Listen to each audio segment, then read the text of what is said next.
बड़ी खबर, कोरोना को लेकर चीन पर उठते सवालों के बीच डब्ल्यूएचओ ने चीन की कोरोना वैक्सीन को दी मंजूरी।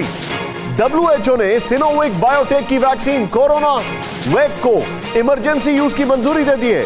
60 साल से ज्यादा उम्र के बहुत कम लोगों पर हुआ वैक्सीन का क्लिनिकल ट्रायल।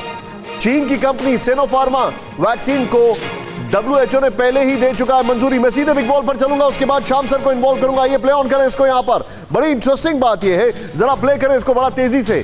चीन की दूसरी वैक्सीन को भी मंजूरी मिल गई। अब जरा गौर करें इसको। सिनोवेक बायोटेक की कोरोना वैक्सीन कोरोना वैक के इमरजेंसी यूज की मंजूरी। जूम इन करें इसको प्लीज, नेक्स्ट चेंज करें। 18+ को लगाई जा सकती है कोरोना वैक वैक्सीन। नेक्स्ट चेंज करें इसको। वैक्सीन की फर्स्ट एंड सेकंड डोज के बीच 2 से 4 हफ्ते का अंतर होगा। बताया जा रहा है ये कोवैक्स जो भारत की उसकी तरह है कुछ। डब्ल्यूएचओ के कोवैक्स प्रोग्राम में भी इस वैक्सीन को शामिल किया जा सकता है। नेक्स्ट चेंज करें। 60 साल से ज्यादा उम्र के बहुत कम लोगों पर हुआ क्लिनिकल ट्रायल।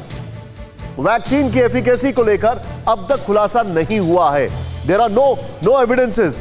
अब मेरा जो सवाल है वो ये है, मनीष झा के पास मैं आऊंगा। मनीष, वैसे ये सवाल मेरा अगला है, लेकिन ये जो वैक्सीन को इतना ज्यादा ट्रायल में इनको मंजूरी दे रहे हैं, ये कर रहे हैं, इसके पीछे की वजह क्या दिखती है? देखिए, इसके पीछे दरअसल एक बहुत बड़ी पॉलिटिक्स है। आगे किस तरह से सबको कंट्रोल करना है, किस तरह से जियोपॉलिटिकल संदर्भ में दूसरे देशों को अप्रोच करना है।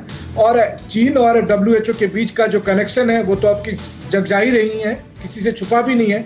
चीन के दो वैक्सीन को मंजूरी देकर दरअसल डब्ल्यूएचओ चीन की मदद इस मायने में कर रहा है कि उन वैक्सीन्स को, हालांकि कोई खरीदने वाला नहीं है, फिर भी जो तमाम गरीब मुल्क हैं अफ्रीका के या फिर लैटिन अमेरिका के, उन तक पहुंचाया जा सके। और उनको कहा जाएगा कि देखिए डब्ल्यूएचओ ने इसको मान्यता दे दी है, अब आप इसका इस्तेमाल करिए। नहीं मनीष, बड़ी बात यह है कि ऑलरेडी इस्तेमाल हो रही है।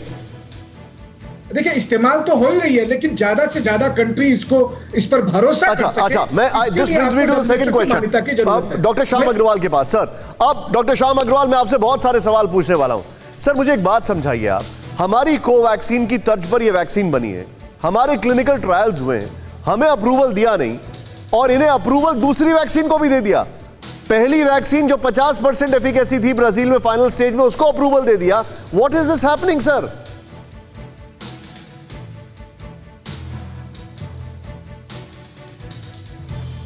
श्याम सर, आपका माइक म्यूट है, अगर आप उसको अनम्यूट कर दें प्लीज। अनम्यूट है। Yes sir, we can hear you now. Yes sir, yes sir.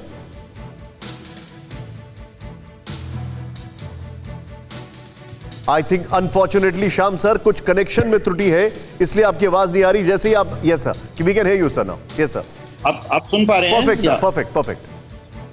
देखिए, बेसिकली डब्ल्यूएचओ वाले ही कह सकते हैं कि क्यों अप्रूवल दे रहे हैं। yes. लेकिन अब ये अप्रूवल आने के बाद मैं आपसे ये कहना चाहूंगा कि जैसे मनीष कह रहे थे कि चाइना के पास एक हथियार आ गया है जो कि वो दूसरे देशों में इसका इस्तेमाल कर सकता है।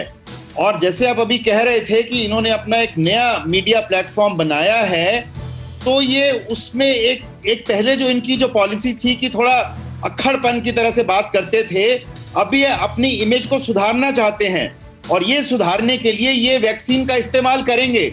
परवाह देश की, सोमवार से शुक्रवार रात 10 बजे TV9 भारतवर्ष पर।